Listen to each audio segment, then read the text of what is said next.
Good morning, class 11. Welcome back once again to our online classes. And today we are going to do the NCRT exercise of chapter number 1, that is a unit and measurement. हमने last classes में कुछ topics पढ़े थे that was related to the unit and measurement and related to those topic today we are going to solve the exercise. Unit and measurement में हमने बेटा क्या पढ़ा था about the different types of the physical quantities की different types के बारे में पढ़ा था. उसके बाद हमने क्या पढ़ा, उसके बेसिक फंडामेंटल यूनिट्स के बारे में पढ़ा था. फिर हमने क्या पढ़ा, डिराइव्ड यूनिट के बारे में पढ़ा. उसके बाद हमने क्या किया था, we have done the dimensional analysis of the unit, and after doing the dimensional analysis we have talked about the application on the dimensional analysis. Then we have gone through with the finding the error, different types of error, and after that we are going to do the exercise. After a long time we are studying, we are going to do the exercise today here. इसके पहले classes में भी हमने बहुत से ढेर सारे numerical किए थे. आज एनसीईआरटी के कुछ न्यूमेरिकल्स करके हम इस चैप्टर को वाइंड अप करेंगे, इस चैप्टर को एंड करेंगे. Let we start the exercise from the question number 1. Let we see here what is the question number 1. The volume of a cube of a side 1 centimetre will be equal to how much metre cube. 1 centimetre side का अगर volume है तो कितना metre cube के equal होगा. Let we see answer number 1. A side of the cube is given here 1 centimeter. Side is given here. Side is equal to 1 centimeter. Now we need to convert here the centimeter into meter. पहले हम centimetre को metre में convert करेंगे. 1 centimeter is equal to 1 into 10 power minus 2 meter. This we have converted in the meter. Now we need to find the volume of cube. Then volume of cube will be volume of cube that is equal to side cube. You all know very well cube का volume क्या होता है, side cube होता है. Now put the value. The side is है 1 into 10 power minus 2 whole cube. If we do the cube of this value, 1 cube will be 1 का cube हरदम 1 होता है. Now we are doing the cube of the power -2, 10 is to power -2. in this case the power is always multiplied, यानी -2 into 3 -6 will be here. It will be into 10 power -6 meter cube, and this is the answer. So what will be the answer here? 10 power -6 meter cube. Okay, hope so you have understand this question. Now you can take the screenshot of this question or you can pause the video and note down this question. Now let me move to the another one. दूसरे question की तरफ हम बढ़ते हैं आगे और देखते हैं कि वहां पर क्या दिया हुआ है. The third part of this question number 2. Second part and fourth part will be your homework. आपको जो सेकेंड पार्ट और फोर्थ पार्ट वो आपको होमवर्क में करना है. The third part is here the vehicle is moving with the speed of 18 kilometre per hour. Speed is given here 18 kilometre per hour. Now we need to convert in metre per second. Then how we can convert 18 into 1 kilometer is equal to how many meter? That is the 1000 meter. Write it down here, 1000 meter. And 1 hour is equal to how many second? That is a 3600 second. And it will be a 3600 second. Cancel out these two zeros. 18 to the 36 and 2 5s are 10. So we can write here 5 meter per second. हमने क्या किया, speed को metre per second में convert कर लिया. Now what that mean, it means here 1 second is taken to move 5 metre. यानी इसका मतलब क्या है कि 1 सेकेंड में 5 मीटर कवर किया उसने. So what is the answer here, it covers 5 metre in 1 second. ये हमारा आंसर है कि 5 मीटर हमने 1 सेकेंड में कन्वर्ट किया. Okay, so that was the second part of question number 1. Let we see the question number 2. What is the question number 2 here? We need to convert that. हमें इसको convert करना है. Question number 2 is given here, convert 1 kilogram metre square per second square into gram centimeter square per second square. Now convert 1 kilogram into gram. 1 kilogram is equal to 1000 gram. 1 kilogram में 1000 ग्राम होता है. 1 metre square में 100 centimetre square होता है. We can write here 100 centimetre square. 1 metre में 100 centimetre होता है, square है तो मैंने पूरे का स्क्वायर कर दिया. Upon second is will be same as second square. Now open the value, open the bracket, we will get a 1 into 1000. Now 100 square will be 100 into 100. It is a gram centimeter square per second square. How many zeros are here? 1 2 3 4 5 6 7 zeros are here. We can write it 10 power 7 gram centimeter square second power minus 2. Okay, so this is the answer here. Yeah, what is the answer here? The answer will be 10 power 7 gram centimeter square per second square. Okay, so that was the question number 2. Now let me see the question number 3 here. What is the question number 3? You can note down this all. Now let me talk about the question number 3. इसको मैं ऊपर erase कर दे रहा हूँ so we can easily get the space to do the question number 3 here. The question number 3 is a type of a conversion. Question number 3 हमारा क्या है? Conversion है. It is given here a calorie is a unit of a heat. And 1 calorie is equal to 4.2 joule. 1 calorie is given here 4.2 joule. And 1 joule is equal to 1 kilogram meter square per second square, or we can say 4.2 joule means 4.2 kilogram meter square per second square. This is the value here. Suppose employ a system with a mass alpha kilogram, length beta meter and time gamma second. देखो सबसे पहले हमें पता होना चाहिए what is the dimension of energy. We know that the dimension of energy is ml square t power minus 2. Dimension of energy, that is a ml square t power minus 2. This is the dimension here. Now we know how we need to do here. Here is a n1. It is given here 4.2 and n2 is here. It is we need to find. हमें n2 find करना होता है. n1 हमें 4.2 दिया हुआ है. Here it is a 1 kilogram, mass is in 1 kilogram, and here is a mass alpha kilogram. Length is here 1 meter. Here is a beta meter, and time is here 1 second, and here is a gamma second. ये हमें दिया हुआ है. जिसमें हमें convert करना होता है वो n2 होता है, जिसमें हमें निकालना होता है वो n1 होता है. Then what is the formula for numerical value? n2 is equal to n1 m1 upon m2 power a, l1 upon l2 power b and t1 upon t2 power c. This is the formula that we have studied in the chapter number 1 to convert the one unit system into another. एक system से दूसरे system में convert करने के लिए ये हमने formula find किया था. Now do it. The value of n1 is here 4.2 joule. Mass m1 is here 1 kilogram, and here is here alpha kilogram. Now see what is the formula for A, B and C. A, B, C का value क्या होगा? We will compare with this number. Here nothing is given, it is the 1. It means A is here 1, B is here 2 and C is here minus 2. Now put the value. Here we have get the 1. Length is here, यहाँ पर length कितना है 1 metre, and यहाँ पे length कितना है beta metre, and power is here 2 and time is here 1 second, and here is a gamma second and power is here minus 2. हमने यहाँ पे पावर पुट कर दिया. नाउ cancel out kilogram metre second.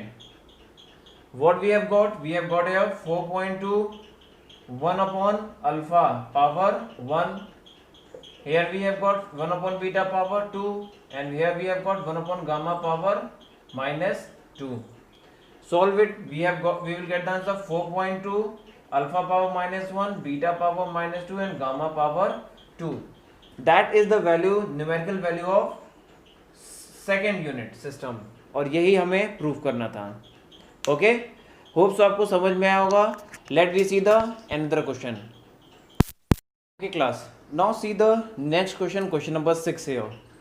This question is a theoretical type question. आपको बहुत ही ध्यान सोचना होगा. इस क्वेश्चन में हमने कुछ प्रैक्टिकल नॉलेज के बेसिस पे भी इसको चूज़ किया है कि इस क्वेश्चन में जो भी सॉल्यूशन होगा वो प्रैक्टिकल नॉलेज के बेसिस पे होगा. In last class we have learn about the practical of using the vernier callipers. वहाँ पे हमने वर्नियर कैलिपर्स का यूज़ करके हमने चेक किया था कि what is the diameter of this pen. हमने वर्नियर कैलिपर्स को चूज़ किया था कि इस पेन का डायमीटर क्या है. आज उसी कॉन्सेप्ट को हम क्रिएट करके एक बार फिर से देखते हैं. द क्वेश्चन इज गिवन यहाँ, 3 पार्ट इज गिवन है, 3 पार्ट हमें यहाँ पे दिए हुए हैं. हमें पूछा गया है which system represent the more precise value. हमारे सारे इंस्ट्रूमेंट में, ये तीनों इंस्ट्रूमेंट में सबसे प्रिसाइज वैल्यू कौन देगा. प्रिसाइज वैल्यू मीन्स सबसे करेक्ट वैल्यू कौन प्रोड्यूस करेगा. We have in first case we are using the vernier calipers, in second case we are using the screw gauge, and in third case we are using the optical instrument which will give the precise value. पहले case में दिया हुआ है precise value. पहले जान लो कि what is the meaning of a precise value. Precise value means the accurate value, the smallest value that the instrument will measure accurately. सबसे छोटी वैल्यू जो इंस्ट्रूमेंट आसानी से मेजर कर दे, that is called the precise value. Now the first one is a vernier calipers of 20 division on the sliding scale. Sliding scale में vernier callipers का 20 division है.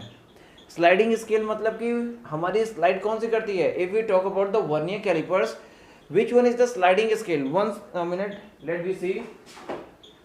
If we talk about the vernier callipers, you can see here, this is the vernier callipers. Which scale is sliding here. ये देखो कौन सा slide कर रहा है, ये वाला scale. And this is the vernier scale. Vernier scale में और मेन स्केल में 1 मिलीमीटर का डिवीज़न का डिफरेंस होता है. अगर वर्नियर मेन स्केल में 10 मिलीमीटर का डिवीज़न है तो वर्नियर में 99 होगा. इफ़ मेन स्केल में 20 स्केल का डिवीज़न है तो वर्नियर में हमारा 19 स्केल का डिवीज़न होगा. So what we can say here the vernier scale with 20 division on the sliding scale. sliding scale में vernier scale with 20 division on the sliding scale. sliding scale में 20 division है. so what will be the least count value. least count का मतलब क्या होता है पहले जान लो. what is the meaning of a least count value. least count का मतलब होता है कि सबसे छोटी से छोटी वैल्यू जो हमारा इंस्ट्रूमेंट मेजर कर सकता है. The smallest value that is measured by the instrument, this is called the least count value. Now how we can find the least count value of the vernier scale. This is the 1 main scale division MSD minus 1 vernier scale division. एक mail scale division और एक vernier scale के division के difference को हम least count find करते हैं. Main scale division में क्या है 19/20. इट मीन्स है 19 डिवीजन हमारा वर्नियर स्केल डिवीजन है और 20 हमारा है main scale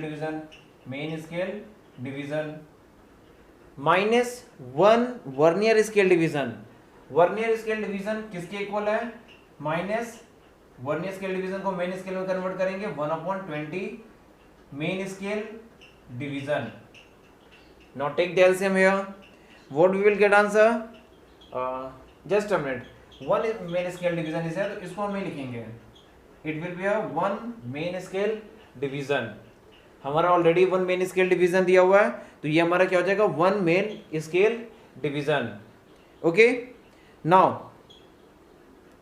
vernier scale division हमारा यहाँ पे दिया हुआ है तो इसको यहाँ पे लिखेंगे 19/20 वर्नियर स्केल डिवीजन. देखो इसको हमने ऐसा क्यों किया. क्योंकि मैंने पहले बताया था कि 1 मिलीमीटर का डिफरेंस होता है हमारे मेन स्केल डिवीज़न और वर्नियर स्केल डिवीज़न में। अगर मेन स्केल डिवीज़न हमारा 20 कॉलम्स है तो वर्नियर स्केल डिवीज़न हमारा क्या हो जाएगा 90 कॉलम्स, यानी 19 कॉलम्स हम कैसे कर सकते हैं, if we compare these two values, अगर हम इन दोनों वैल्यूज़ को कंपेयर करें, इट मीन्स है वन वर्नियर स्केल डिवीज़न के प्लेस पे हमने क्या लिखा 19/20 main scale division, cross multiply करेंगे तो it means 20 vernier scale division is equal to 19 main scale division के इक्वल होगा। इसीलिए यहाँ पे वर्नियर स्केल डिवीजन के प्लेस में हमने क्या बोल किया 19/20 वर्नियर मेन स्केल डिवीजन, यहाँ पे मेन स्केल डिवीजन में क्या बोल किया 19/20। Now take the LCM of this, we will get it 20 1 से 20 minus 19 1/20 मेन स्केल डिवीजन। अब मेन स्केल डिवीजन हमारे कितने इक्वल होता है 1 मिलीमीटर के इक्वल होता है मेन स्केल डिवीजन, तो 1/20 इंटू 1 मिलीमीटर, और we can say 1 millimetre is equal to how many centimetre 1/10, so 1/20 into 1/10 centimetre, divide कर दो तो 1/200 सेंटीमीटर, और we can say 1 is divided by 200, how much we will get here 2 5 are 10 0.500, नहीं ऐसा नहीं होगा, divide by 200 0.00005 centimetre, this is the answer है। Okay, यानी मेन स्केल डिवीजन का हमारा क्या है 0.005 सेंटीमीटर। हम इसका आंसर इधर नोट कर ले रहे हैं ताकि इजीली कंपेयर करने में आसान रहेगा। We have got here 0.005 centimetre.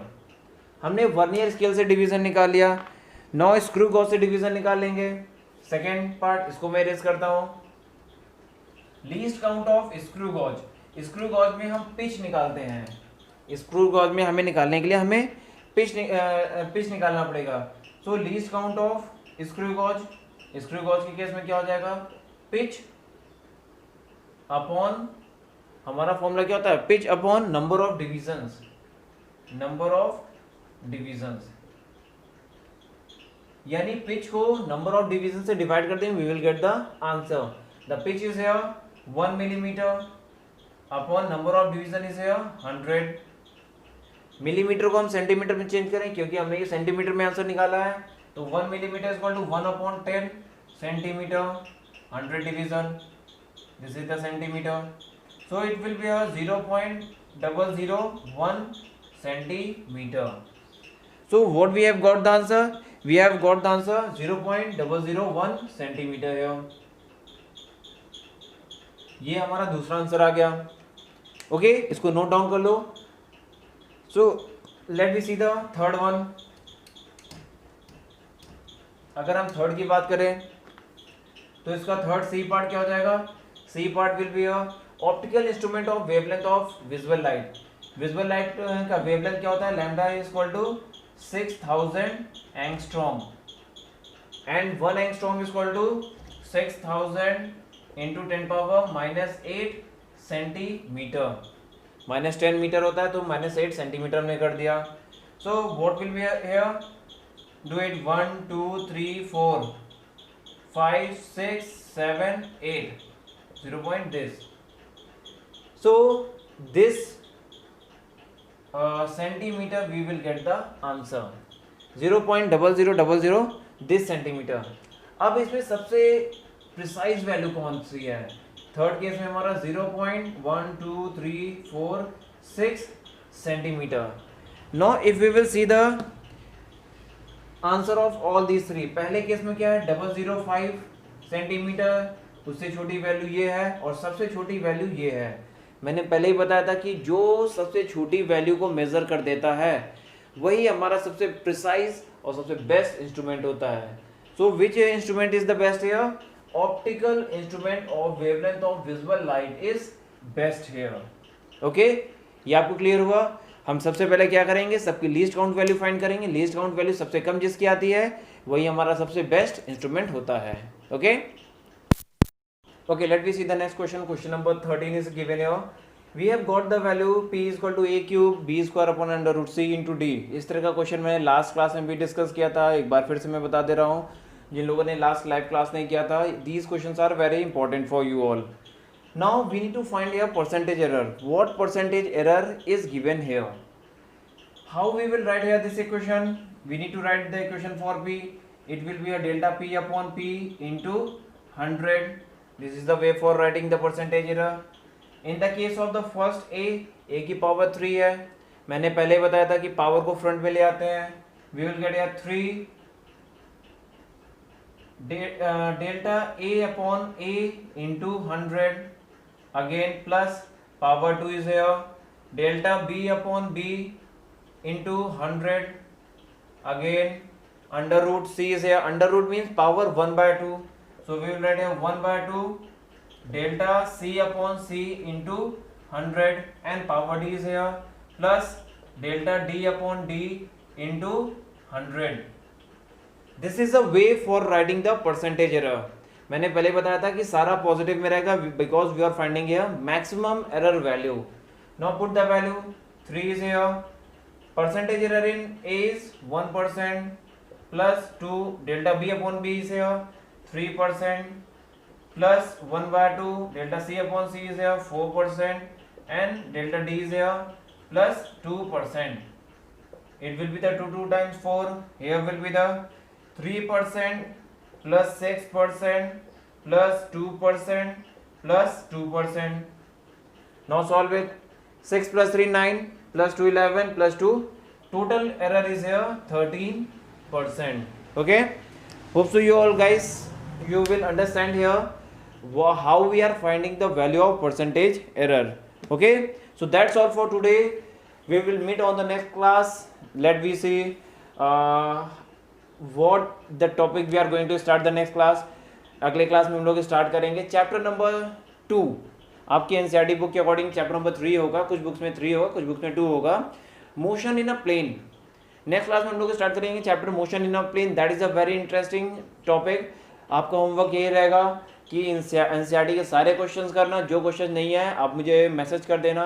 So on the next class before starting the new chapter we will start from that those all question. We will discuss about those all question, then we start the new chapter. Okay, तब तक के लिए good bye, take care, पढ़ाई करते रहो, bye bye.